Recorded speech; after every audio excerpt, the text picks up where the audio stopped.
Assalamualaikum warahmatullahi wabarakatuh. Saya Nur Hidayat Sardini ingin haturkan selamat ulang usia ke-17 kepada Ketua Anggota Sekjen Bawaslu RI serta jajaran pengawas pemilu setanah air.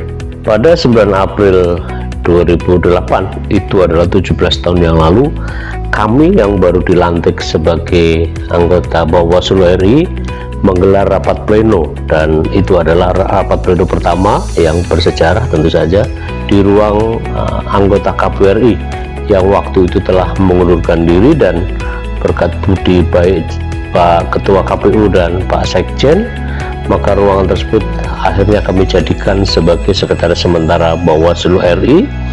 Nah, sebelumnya adalah kami punya sekretariat ya, 2 pekan di Kementerian Dalam Negeri atau dulu disebut Departemen Dalam Negeri, dan setelah kami pindah akhirnya ke Gedung Juang hampir 2 tahun, lalu kami akhirnya pindah ke sekretariat Bawaslu RI yang sangat representatif di tengah-tengah peradaban Indonesia di Menteng, di Jalan Tamrin nomor 14 Jakarta Pusat.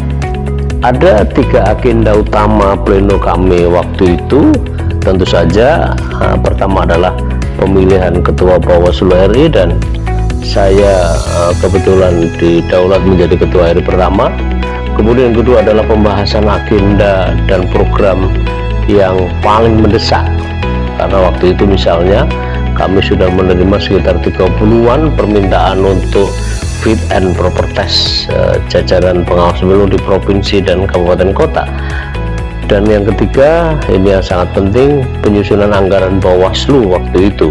Momen pleno pertama yang sangat bersejarah itu akhirnya kami tetapkan sebagai hari kelahiran Bawaslu.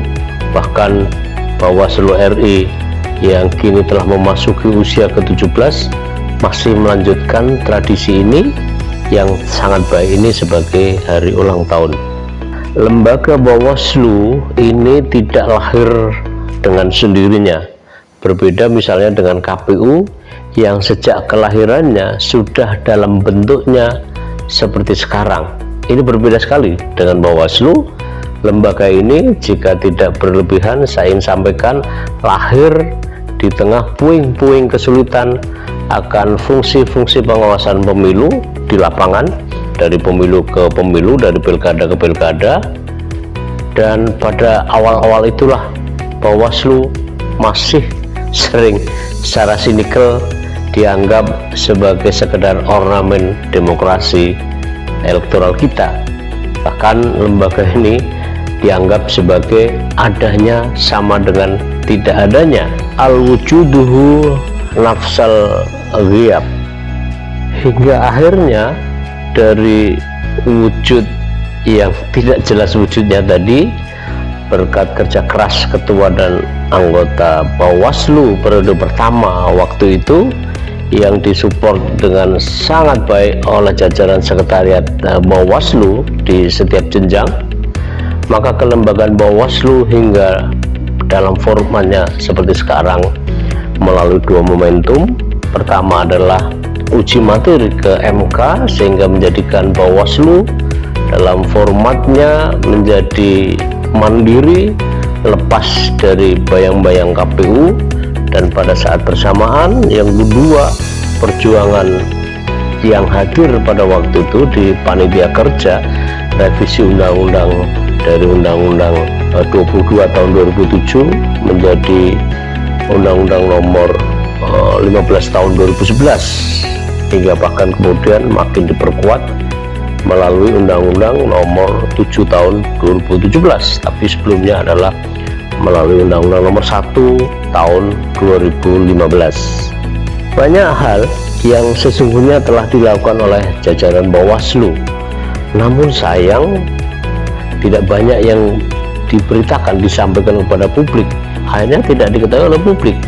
Padahal selama mengawasi Pileg dan Pilpres dan Pilkada tahun 2024 misalnya, yang saya lihat, yang saya amati, jajaran pengawas pemilu di daerah telah banyak prestasi yang ditorehkan, selain juga ada beberapa kelemahan. Nah, kendati pun demikian, dalam kesempatan ini saya ingin menyampaikan hal yang mendesak untuk dibenahi Bawaslu. Pada kinerja Bawaslu belum tampak benar dalam pengelolaan capaian-capaian data dan informasi. Bahkan sistem informasi manajemen perkara misalnya, yang selama ini saya gadang-gadang untuk diharapkan bisa diperbaiki, yang seharusnya atau sudah saatnya terintegrasi dengan baik, mestinya juga dicapai realisasikan, dan beberapa hal yang lainnya. Nah, terakhir, dalam waktu yang tidak terlalu lama akan digelar pembahasan revisi Undang-Undang Pemilu, Undang-Undang Nomor 7 Tahun 2017 oleh pembentuk undang-undang, DPR RI dan pemerintah.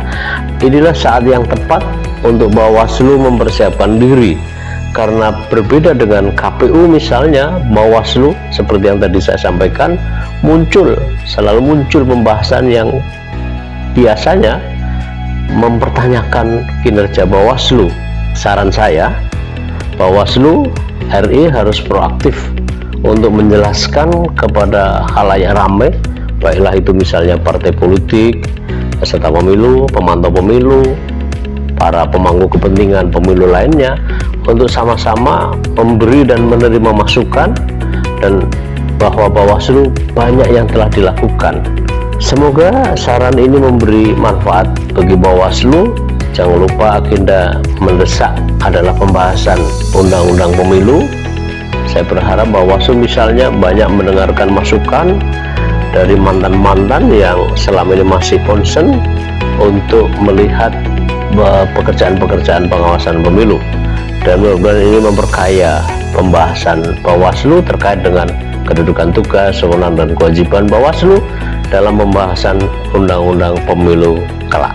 Akhirul kata, saya ingin sampaikan Bawaslu harus mampu meyakinkan kepada khalayak ramai mengenai apa yang pernah dikerjakannya, prestasi-prestasi yang pernah ditorehkannya, senyampang membenahi data dan informasi sebagai catatan dari apa yang telah dicapai selama ini.